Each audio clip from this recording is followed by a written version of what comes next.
अजीम बनाएंगे। मैं मोहम्मद शहबाज शरीफ सिद्दे दिल से हल्फ उठाता हूँ।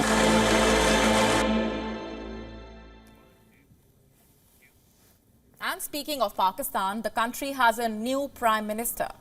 Just a few hours ago, Shehbaz Sharif took the oath as the Prime Minister for a second time. It comes nearly 4 weeks after an uncertain election caused delays in the formation of a coalition government. He was officially elected yesterday in the parliament, where the second-time Prime Minister wasted no time in raking the same old Kashmir bluster. जनाब speaker, इस शोर शराबे में भी मैं यहाँ पर ये बात डंके की चोट पर करना चाहता हूँ कि फ़लस्तीन, गज़ा और कश्मीर, जहाँ पर आज कत्ल गारत का एक ऐसा बाज़ार गर्म है जो कि पूरी दुनिया में देखती आंख ने और सुनते कानों ने पहले कभी नहीं देखा था। Now that's just an excerpt from Shehbaz Sharif's victory speech in the parliament yesterday. Now, for our international viewers, this is an example basically of the Pakistani politicians' age-old practice. It involves talking about Kashmir all the time, no matter the occasion. They do this as they think that it will rally their core voter base. They do this to tick the powerful army's checkbox. It's a futile, tiring exercise because Kashmir is, was and will always be an integral part of India. Pakistani politicians tend to forget that. That is why India has to continuously remind them. But then what else can you expect from Pakistan army puppets? You know what else Shehbaz Sharif seems to have forgotten? He seems to have forgotten that those who live in glass houses should not throw stones at others. On the streets, the citizens have expressed concern over the cost of living crisis. The conditions are worsening. The ordinary people of Pakistan say the newly elected Prime Minister would not improve the situation. Shehbaz Sharif साहब आज elect हो गए हैं. Shehbaz Sharif, who has been elected today, was also elected for a brief period of time earlier. The main function of a Prime Minister is to make its people prosperous. I will only request the Prime Minister to control the inflation which is rising day to day. Electricity prices are going up. He has been elected today, but 5 days ahead of it, we have heard an increase in petrol prices. The Prime Minister should control these things. He has become Prime Minister out of a fake vote in the election, and I don't think Pakistan's condition will improve. The situation is further deteriorating and the people are nearly crushed under inflation. The electricity and gas prices have gone up, transport is costly. I don't think this Prime Minister will be able to fix things. This will not make a difference. The condition of the people is deteriorating day by day, and their problems will not be solved by this. This is the continuity of the same status quo which has prevailed in the country from the beginning, and it seems that it will continue to prevail. People are worried about inflation and high prices.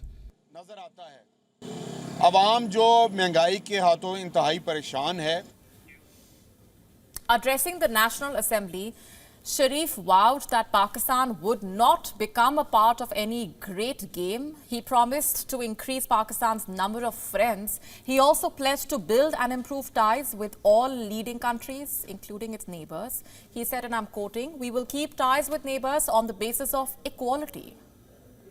Indeed, Pakistan should work on improving ties with its neighbors. They are at the lowest point after all. And at this point, Pakistan's relationship with neither of its neighbors is harmonious. Earlier this year, Iran launched a massive attack on Pakistan, targeting bases of Jaish al-Adl, a Sunni Baloch terrorist group. And with Afghanistan as well, ties with the Taliban rulers of the country are not what the Pakistani establishment hoped they would be. Shehbaz Sharif returns to the role he previously held until August last year. However, the country is currently facing severe economic woes and all eyes are on him. Sharif's top priority should be to renew a loan with the International Monetary Fund by April in order to keep the country afloat. But this task is likely to fuel public unrest. You see, this is not the first time Sharif is facing such a challenge. When he first came to power in the year 2022, his predecessor Imran Khan had agreed to subsidize fuel prices weeks before he was ousted. And this move placated a population that was squeezed by Asia's fastest rising inflation. But it ended by costing the government more than it spent on the entire federal civil administration. And this stalled an IMF bailout that was seen as essential to keeping the economy intact. Sharif was informed weeks before taking the Prime Minister's post that he needed to raise fuel prices to clinch the IMF deal and save the country from default. However, it took him 6 weeks to persuade his coalition partners to raise prices, which reportedly cost Pakistan hundreds of millions of dollars. And in the end, he managed to secure the $3 billion loan. But it came at the cost of taking unpopular steps like removing fuel subsidies and raising energy costs. Contrary to popular belief, Sharif had minimal control or influence over his coalition partners at the time.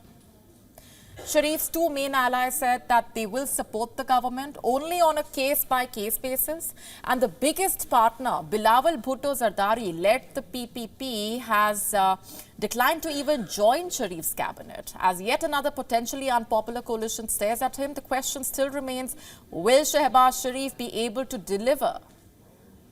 Pakistan's debt, by the way, is alarming with record high interest rates and low growth. Inflation remains above 20%. Sharif must seek a fresh loan of at least $6 billion from the IMF. But it will be under terms that could be even stricter as compared to earlier.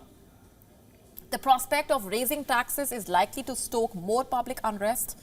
And these are just economic challenges we are talking about. Sharif also has to deal with rising militancy, political unrest, corruption, so on and so forth. Perhaps the new Sharif government should focus on fixing its own house than putting its nose in other people's business. The question still remains, can the Shehbaz Sharif government 2.0 do that? WION now available in your country. Download the app now. Get all the updates on the move.